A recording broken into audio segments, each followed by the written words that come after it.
Okay, so we are now beginning a new chapter. We are doing chapter 4 in the Bhagavad Gita. This is a chapter which is in continuation to the last one, because last one what we were doing was a part connected to the Karma Yoga and the Yoga of Knowledge, also a certain amount of there. But here we are going to do the Yoga of Knowledge as well as the disciplines of action and knowledge. So both combination. So it is like a comparative study.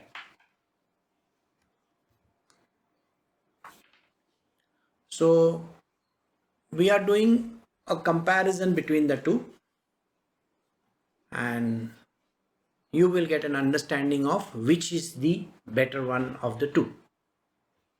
All right. We are doing chapter 4 from the Bhagavad Gita, verse 1. Sri Bhagavan said,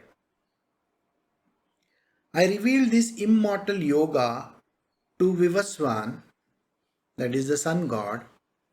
Vivaswan conveyed it to Manu, his son, and Manu imparted it to his son Ishwaku.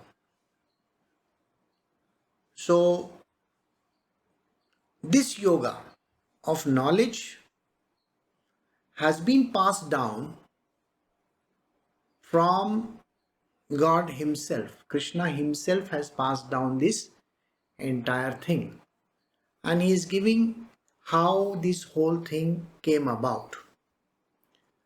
First it was the sun god. From sun god it came to his son, that is Manu, and from Manu to his son.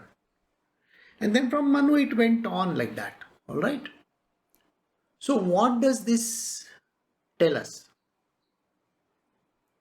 That the basis of this scripture is the Vedas itself. The Vedas are the foundation of this entire creation, the universe, and the way it went about. Before you create anything in this world, you need to have a plan put in place. So Krishna is saying that I had already put this plan in place. Who is the first person to receive it? The first person to receive it is called the sun. Now, sun god. So there is a distinction over here when he say Vivaswan. Now Vivaswan is sun god, but sun god is known by a name which is called Surya Dev. So where does this difference lie? So is it Surya Dev or is it another person called Vivaswan? And how is he also the god of sun? So sun is what everybody looks up in the universe up there. In our solar system, we look up to the sun because the sun gives us literally everything that is happening on earth. Not only light, but the power, the energy, the way in which we can live in this world. If the sun was not there, nothing would be there in existence. You know that very well. So the entity called sun is like a place, and that place is ruled by someone. It's like a territory, you know. Today we have different states. Today we have different countries. Each country is ruled by someone. Likewise, in the same way, there is sun, and sun is ruled by the sun god. Now this sun god has the sun as his territory, and he is in charge of it. Whatever happens over there is a part of his domain. Now, those who understand astrology,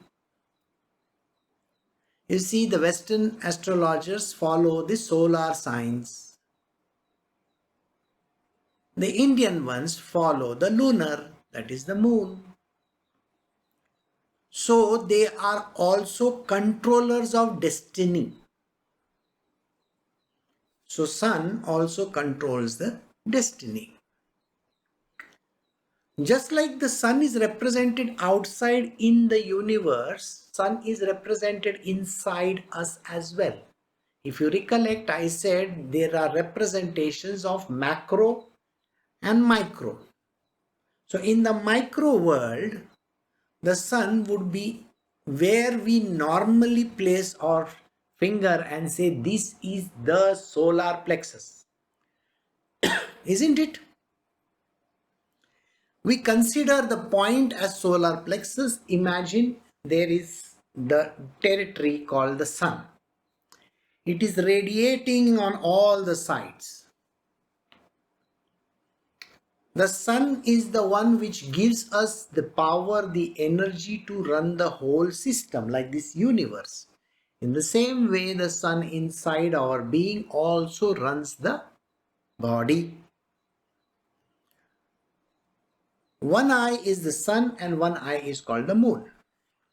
It's the Surya Nadi and the Chandra Nadi. The Ida and the Pingala, as we call it. So these are representations. Always remember representations. You may ask me, can you give me an example of representation? Okay, let me give you an example of representation. India. We have the mainland India, that is the land which is connected all in one piece. Now, India also has Andaman and Nicobar Islands, right? They belong to India, but are they in the mainland? No, they are separate. But India is controlling them, isn't it? In the same way, Indonesia has 4,500 islands spread across a big area. Got it? Like that, United States also controls, not the mainland United States is one. Whereas there is a separation between Alaska and the United States mainland. There is Canada in between. So Alaska is also there. Then they have other territories like Guam and all. Now Guam was in news a few days ago because of the fleet. The same way, they can control a certain amount of area somewhere. Now imagine there is this great god Vivaswan. He is controlling the sun outside, suns, S-U-N-S, not one sun. Suns outside. How many suns are there in this universe? Billions. We don't even know how many of them are there. How many Vivaswans are there? Again, we don't know. So the sun. So let us, for representative sake, representation sake, we just say that there is one sun. So he is called the sun god who is handling that particular territory. He is also in charge of the thing which is inside of you. All right. And anything connected to solar,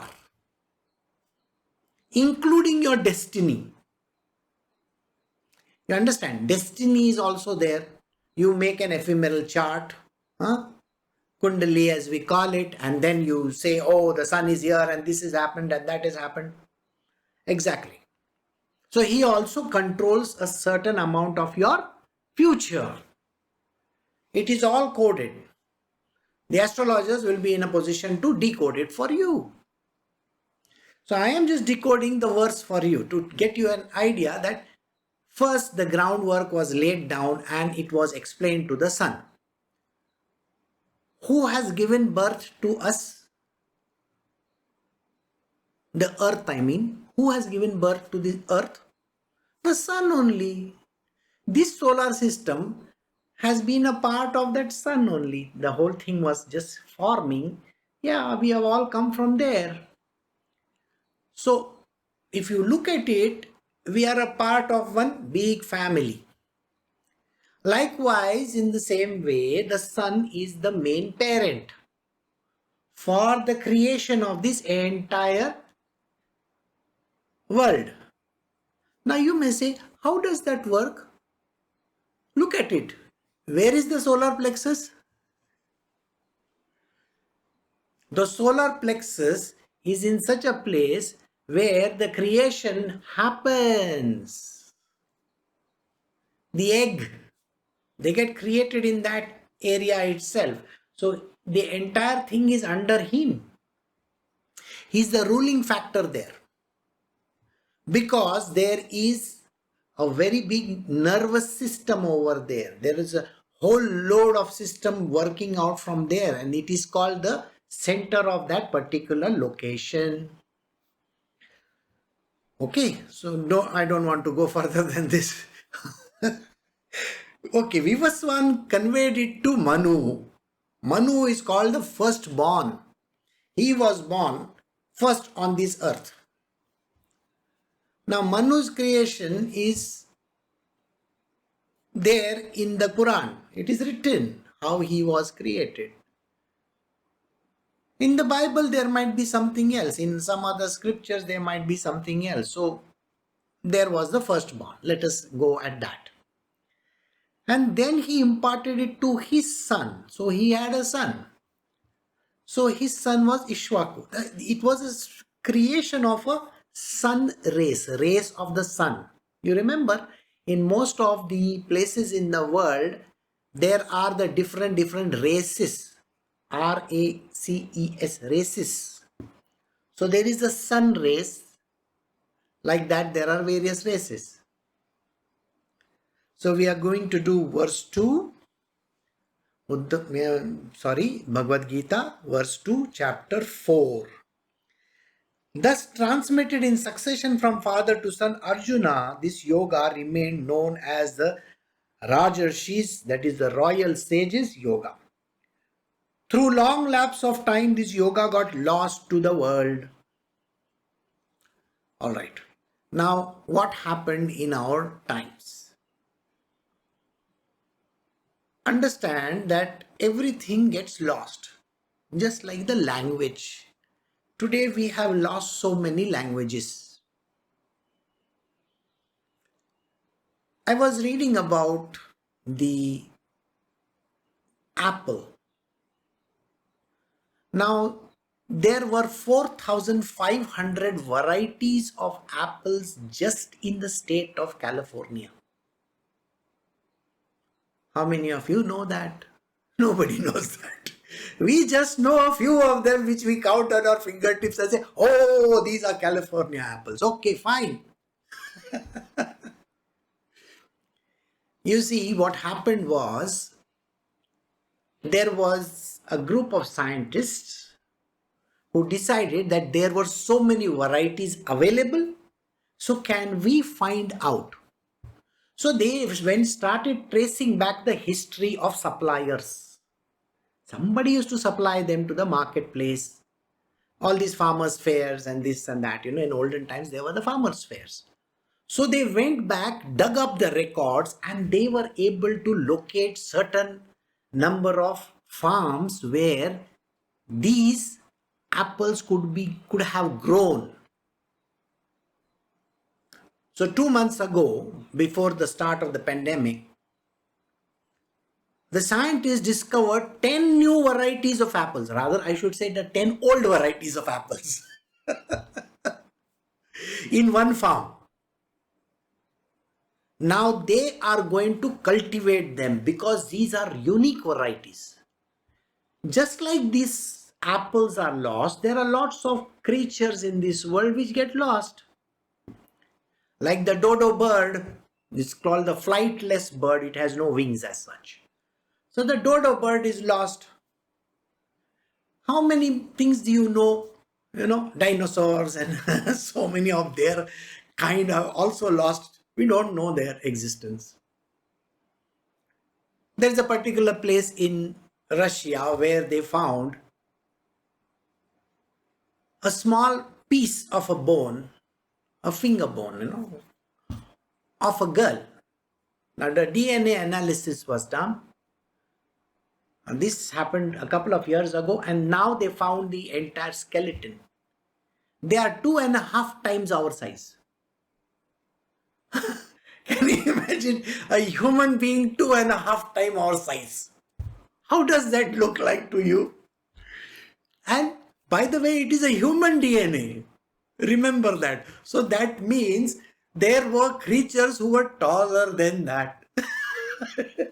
So if we think that, oh, this fellow is 6 feet 5 inches tall, he must be a tall man. Oh, he is a short man compared to that skeleton that we found. So do you understand? This everything gets lost. The whole matter cannot be understood at all, because civilizations come and go. How many civilizations have come? No idea. How many ice ages have come and gone? I can tell you ice age, how many of them till the last data available. Well, there was a team from Australia which went down to Antarctica, and they were digging under the rocks and they found one small creature. Okay. Now this creature has survived over 14 of those ice ages, and the creature is still alive. So you can imagine there are those kind of creatures also. So what understanding do you get from this? That there are certain things which get lost, there are certain things that get found. And when they are found, we have to do our research to understand the truth behind those statements in that document or whatever data that we have found. Naturally, you know about the Dead Sea Scrolls. Some of you know the Dead Sea Scrolls. They were found more than 50-60 years ago. Similarly, there are other scrolls that were found. They are telling us history of more than 2000 years ago. What exactly happened? They are written in a very strange language called Coptic. It's an ancient Egyptian Middle East language. Some of them are stored in a place called Nag Hammadi, studied by people in the West as well as in the East also. Some people are studying them. Certain Bibles, old texts were found. So you can understand that data is there somewhere, but we don't know where it is. So Krishna is telling Arjuna, I had taught all this. Now the question is going to come up, don't worry. There will be a question which Arjuna is going to ask. How? How do you know this? So we go back again to the state where Krishna is telling Arjuna, you know, all this data, all this knowledge, I had packaged it nicely and given it to your forefathers. And just as it goes along the way, it was all lost. We rely on our memories, you know. In ancient times, there might not have been a written language. It could have been something else. We don't know. It could have been some hieroglyphics, or it could be anything, you know. It can be just putting stones together or drawing pictures like you have in the French cave. So the knowledge got completely lost. The yoga, this particular yoga which I taught to the sun god, which came down, it was transmitted in succession from father to son. Just like Noah's story, if you remember, the father taught Noah everything. It's the same way. Just imagine. It was taught from one father to the son, and from the son to the next, and to the next, and to the next, and to the next. This yoga remained as a Raj Yoga. It's a kind of a yoga which only the kings would know. Raj Rishis. Rishis are the people who are called sages. Raj Rishi means a person who is a royal sage. Only royalties. Now this is going to come as handy later on, so don't forget what I am saying. Raj Rishi. So they were kings, the ruling class. So the ruling class knew about this yoga. This yoga cannot be transmitted to the downlines. That means the Raj Yoga cannot be transmitted to everybody. It's like a legacy. You see, when you have a father or your patriarch, he's going to pass on something to you. This is only meant for you. Like that. Okay, it's not meant for others. So like that, this Raj Yoga was passed down. Alright, Raj Rishis, sorry. So, through lapse of time, this yoga got lost to the world. Naturally, over a period of time, this yoga got completely lost. People don't remember those kind of things. So, verse 3, chapter 4 from the Bhagavad Gita.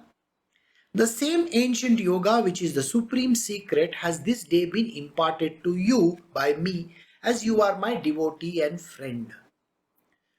So, Krishna says, this same ancient yoga which I had told the sun god, I have actually passed it on to you. So what was it in the last chapter? The last entire chapter, which was based on Karma Yoga, is a part of that yoga which was transmitted. It was lost, but I have revived it so that I can tell you.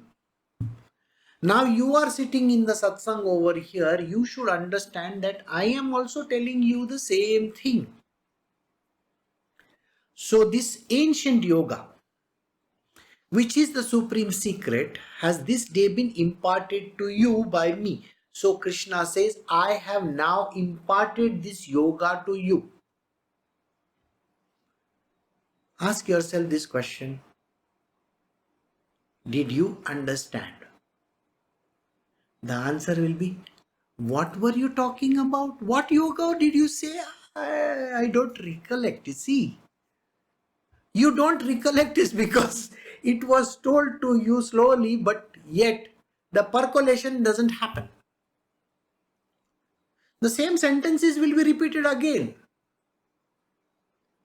One line says it all. Do your duty. Okay? Don't bother about the fruits. Okay? Your duty. The word do your duty means what? Do means action. You are taking that. You are supposed to be doing it. So do. Your means the one which is connected to you. Swadharma. Duty. The one job which is entrusted to you. So whatever that is entrusted to you, you have to fulfill it completely. And not bother about how things are going to happen, where they are going to happen, how, when, where, why. All these questions need not be asked. So the secret of that yoga is do your duty. Don't bother about the fruits of the action. This is the secret. Though it was explained in much detail by me last time or before that, but today I have given you just 3 words. There are other conditions attached to it, of course. The conditions are that you are not supposed to be getting passionate about it, so you have to become dispassionate, you have to become detached. These are certain conditions attached to these 3 words. But the rest of it, this is what it is. So he says, the same ancient yoga, which is the supreme secret, Has this day been imparted to you by me? I have told you about this, as you are my devotee and a friend. He is a friend of Krishna as well as a devotee of Krishna. The yesterday's Q&A, I gave an understanding about devotion. Who is a devotee? Who is a disciple? And who are other people? So a devotee is not a disciple, by the way. Devotee is far greater than the disciple. Much greater. He has single pointed devotion. So Krishna is saying to Arjuna, you are my devotee and also my friend. That is why, my dear friend, I have imparted this yoga to you. But listen to what Arjuna is going to say. The problem with our material world is that when you are lost in the material domain, you tend to forget everything. So, we move to verse 4, chapter 4 from the Bhagavad Gita. Arjuna said, you are of recent origin, while the birth of Vivaswan dates back to remote antiquity. How then am I to believe that you imparted this yoga at the beginning of the creation? Very big doubt over here. I know you are as young as I am or as old as I am. Okay? Krishna, I know you. Okay? I see, people have seen your birth. My forefathers have seen, and your forefathers have also seen that you were born on that day. I was also born now only. So how is it that you seem to know the sun god? That must have happened eons ago. No, eons means, oh my god, nobody knows when it happened. How come you are saying that you know him and you imparted it to him? It's called a doubt. What is the biggest doubt over here? The biggest doubt is Arjuna is not accepting Krishna as the divinity. Did you get it? He doesn't consider Krishna as some god or somebody like that. He thinks he's some ordinary fellow. He's talking such big language. Maybe he's faking it. Maybe he just says something because it is supposed to be said. Who is anyway going to go and find out about it? I just have to take it at the face value. These are called doubts. And naturally, these doubts are going to arise. So Arjuna says, you are of recent origin. Of course, I know you. While the birth of Vivaswan dates back to remote antiquity. In this line, it will tell you that Vivaswan was born also. He was there. Now you may ask me, Vivaswan was born, then how was sun already existing? See, the sun was existing, but he was born later on, isn't it? Well, let me tell you something. Vivaswan is one of them. Did I not tell you Vivaswans S, sons S? Too many sons, too many Vivaswans. I'm just saying one name. How many of those kind of people were there? Nobody knows. Were they in charge of the sun god? Yes, of course. How many of them were there? Again, the question is not there. We have no idea. So likewise, the Vivaswan that we are talking about, this particular one who has started this race of Ishwaku, this particular one is from a particular age. How many Manus have happened? A lot of Manus have happened. Okay. Manu is always the firstborn, is called the Manu. Okay, man. No, not Manchester United. Okay, otherwise you will think like that. Okay, something like that. So here it is, Manu is the firstborn. How many Manus? No idea. All were called by different names. Yes, of course. Some people had some different names. So it's okay. So this Vivaswan, who was the sun god, was which life of yours were you there teaching him? So it's remote antiquity. Nobody knows. How can I believe that you imparted this yoga at the beginning of time? Before he was born, you knew about it. That means you were there before that. So Arjuna is a little bit perplexed. He says, oh, this is little difficult for me to understand. So verse 5, chapter 4. Sri Bhagwan said, Arjuna, you and I have passed through many births. I remember them all. You do not remember, O chastiser of foes. Now, Krishna says, in this a number of factors are brought into the picture. We should remember that this is the gospel truth that is being said over here. And in that there are certain secret things that are being revealed over here. Number one, that Krishna has always been coming. You and I have passed through many births.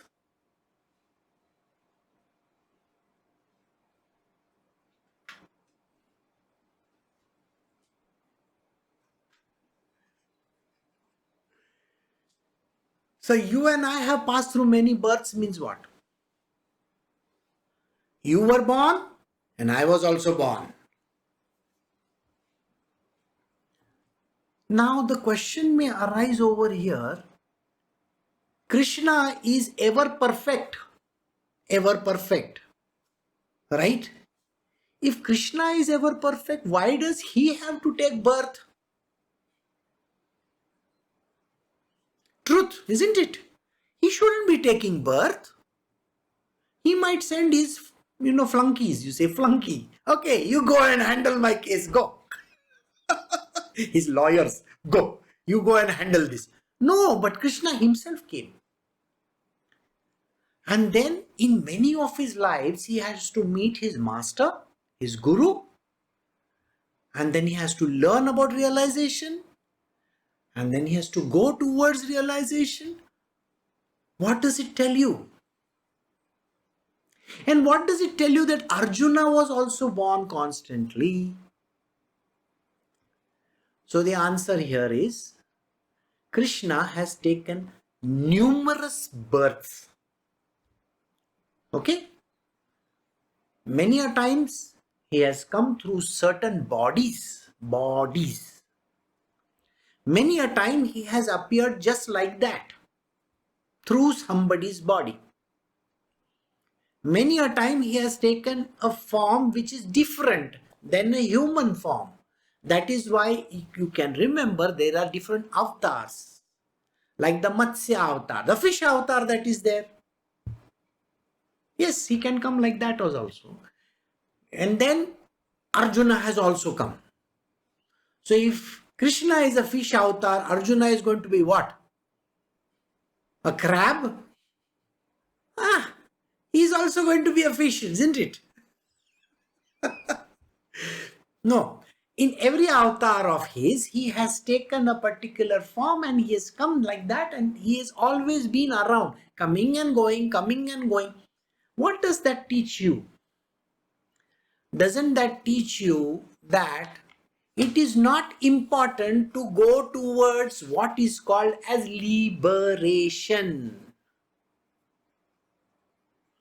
If Arjuna and Krishna keep on coming again and again and again, doesn't he get tired of it? You will say, I think you should get tired of it sometime and you should say, I just want liberation. I don't want to come back again. No, it doesn't happen like that. Here the secret is very clear to you. If Krishna comes, Arjuna also comes. Okay? And the truth of the matter is, then the whole Jing Bang gang of his also comes. And they come in different forms. It's nothing but a play, as we call it, the Leela. So Arjuna, he says, You and I have passed through many births. I remember them all. You do not remember them. Krishna is the ever perfect. Even though he is born in a womb, but he is perfect then also. So even if you think that he is born as a fish or a varaha, he is still perfect. He knows everything, but he has to go through the training. Body is the main cause of all the issues. In one of the very famous avatars of his, he was born as a pig. You see, when he was born as a pig, it so happened, this is a story from the Puranas, it so happened that he completed his task on the earth. Whatever he had come for, he finished that. Do you remember my sentence? Do your duty. So he came and he did his duty, finished it, the end. But then he got lost in the world. It's his own world. It's his own creation, his own Maya. And he got lost in his own world. You see, when an artist is painting some nice painting, he will say, wow, it's so wonderful, it's so beautiful, I made it. I can still think of, the one with that pointy mustache who's looking at the Sistine Chapel and say, oh, I made it, you see. And doing like this reminds me of Hercule Poirot also. So imagine Salvador Dali also doing the same thing. Likewise, Krishna, he had come as a pig and he was enjoying himself. He said, this is my world, I love this world. So he had so many children as a pig. And he was rolling in the mud, that muck of his, and enjoying his life. The gods in the heaven, they were so upset. They said, you know what? I don't understand why he's gone on this earth and he's getting so lost in the children of his, you see. And he's got a wife or somebody. Oh my God, he's got completely immersed in it. So they all went to Shiva and they told Shiva, Shiva, you got to do something about it. You see, this Krishna, no, he was born as a pig and now he's got completely lost in the world. What is to be done? Shiva went with his trident and he knocked on him and said, come on man, you have to go. There's a lot of duties to be done. So Krishna, oh, you go away. Don't disturb me. I am so lost in this world of mine, This is what happens to human beings. When they have wife, children, this, that, the family, they get so lost in it that they forget the duty. This is a story which is telling you, don't get lost in this world. It's not your job to be lost in family, children, material world, and the muck that is there. The muck is what? Pigs love to go and roll in that dirty slime and the mud and the shit around everywhere, isn't it? This is what we do. Human beings love to roll around in that muck. Muck of life. Money, power, job, fame, fortune, politics, this, that. Everything is nothing but the word shit. And the family, the children, the house, the properties. So Shiva takes his trident and kills it. Kills that pig. And then he tells, come on, let's go. So Krishna goes back. So remember this. Even the God can be lost in the material domain. So that he doesn't get lost, he has knowledge. Human beings don't have any understanding. Please let me tell you this much. He is ever perfect. He has all the knowledge of this world. He deliberately does a lot of times all kinds of nonsensical stuff around you. Krishna does all kinds of funny stuff And he is not going to tell you that he is doing it. Okay? You will look at him, he is looking like a pig who is rolling in that muck of his. Don't go by that picture of his, alright? So, Arjuna, I have also come and you have also come. What were you? I have already explained, you were my friend and my devotee. So, does that equation change in any life of ours? No way. You are still my friend and still my devotee. So, those who are friends of Krishna are friends of Krishna. They don't change their form. You see, they don't change their equation. Their forms may change. They can take up different forms. But they will still be friend and they will still be devotees. But do they know about it? No, sir. Nobody knows. Isn't that the question raised by Arjuna in the last verse? How do you know? So no Arjuna will know. And here he says to Arjuna, I remember it, but you don't. So in this world, Krishna is the only one who knows all the answers. He remembers everything, but the other people connected with him has no clue about it. So no Arjuna, no Radha, no gopis, nobody knows. They are all covered by Maya. So Krishna is the one who tells them, oh, you are this, oh, you are that, like that.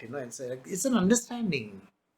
And everybody has to go through their own path to know the truth. To know the truth, a person has to know everything. That is why reaching the state of enlightenment is important. To know that you are a devotee. Just knowing doesn't work. To know that you are a disciple, just knowing doesn't work. You see, it can say, I am the prince of this land. What prince? Who gives a damn about you being a prince? You be the king. Then we will understand. You know, there are certain nations in this world where there are appointed prince. The prince is appointed. So many nations are there. The prince may be appointed and suddenly, few years later, he may lose it. The king, the ruling patriarch will say, no longer are you in line for succession. You are nobody. Hasn't it happened right in front of your nose in the last month itself? Happens. So you may be the prince, you may be a disciple, you may be a devotee, but the disciple or the devotee may lose it because they have not reached the state of enlightenment. So reaching it, going through the pains and going through this entire path is so very important. Isn't that the reason why Arjuna is being taught these things by Krishna? Please remember this. Never be under the delusion that I am, Krishna is my God and I am his greatest devotee. Sorry, that doesn't give anybody the chance of reaching the king, the layer of the king, L-I-A-R, layer is not, yeah. The inner chamber as we call it. You can't do that. No. If you want to be with Krishna, then you have to go through the path. And every day is going to be a difficult day. Till the end of your life is not easy. You have to go through terrible times because constantly you are going to be churned. As a devotee or a disciple of Krishna, you will have to go through your painful journey. The liberation means you are not the body. See, I have given another secret to you. Remember that. So we move to the next verse. chapter 4, Bhagavad Gita, verse 6. Though birthless and immortal and the Lord of all beings, I manifest myself through my own Yogamaya, divine potency, keeping my nature, Prakriti, under control. Now, this is the truth which Krishna is giving about himself. He's not talking about Arjuna over here. He's talking about himself. And what does he say? I am birthless and immortal. I am birthless. I actually don't take birth. And I am immortal. Means what? I don't die anytime. I am an immortal being. But with the help of my Yogamaya, which is his own power, Krishna has his own power called Yogamaya. It is still an illusory power of Krishna. He says, I am birthless and immortal and the Lord of all beings. I am the boss of everything in this, not only this creation, otherwise also. I am the super boss of everything. I am the supreme divine consciousness. But I manifest myself. Manifest myself. This is something which again is a very secret word to understand. There is an unmanifest domain, which is the Brahma. Unmanifest. Cannot be understood. Cannot be, it's not tangible at all. So I have not had manifestation there in that unmanifest domain. I am not manifest there. I am in the unmanifest domain. In the form of Narayana. I am lying over there on the ocean of milk. Nobody can see me.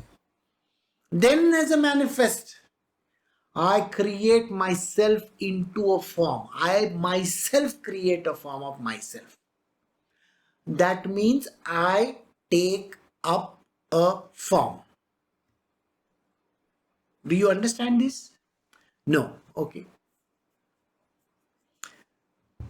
See, human beings, they don't have a choice of bodies. Okay. It is bodies available, you get it. Which body is available? Whatever is available. It's under whom? Under Prakriti. Mother Nature. Mother Nature is the distributor of bodies. Please remember this. Mother Nature is a distributor of bodies. She will look at you and she will say, oh, you take this body. Which body? Ant body. Come on, go and take this ant body. She'll say, oh, you come here. You are like donkey. Go take this donkey's body. You got it?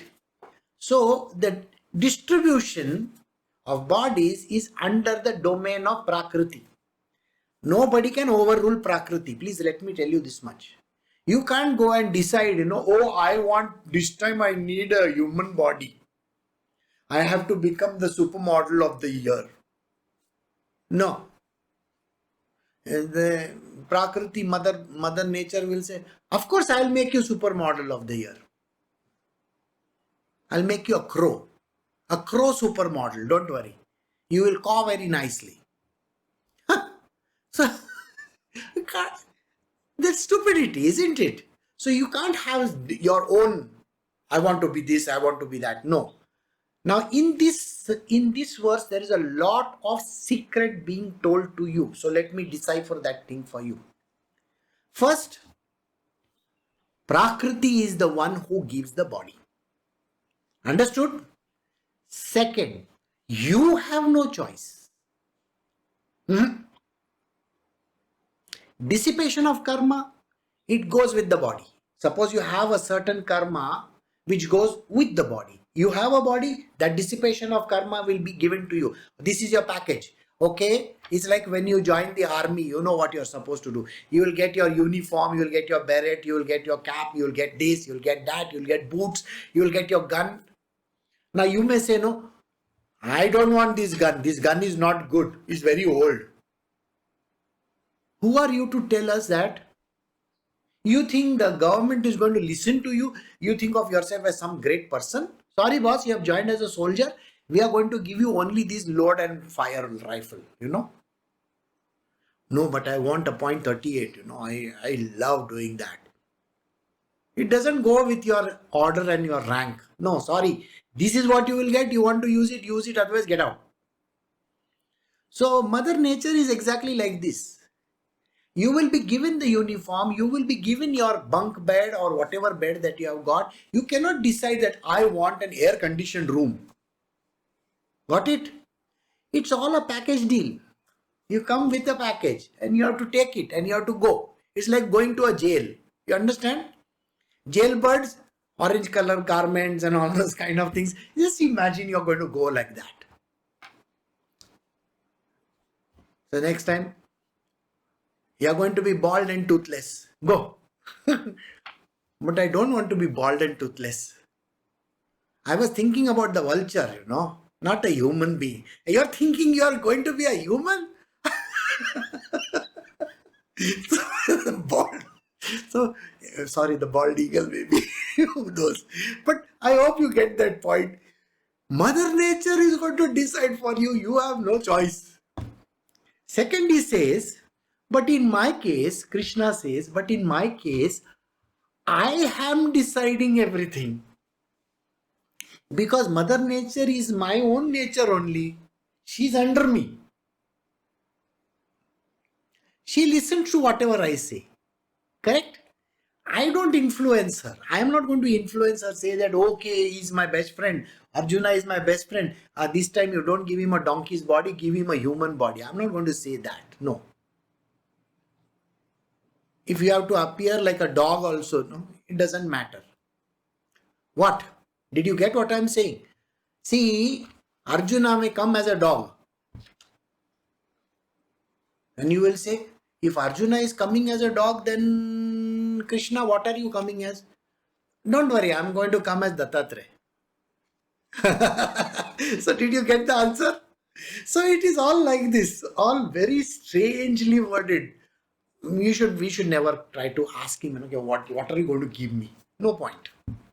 So Mother Nature exactly fixes onto what you have to get. But in case of Krishna, I manifest myself through my own Yog Maya. I take the birth or I take up a body in the material domain, the one that I want to take.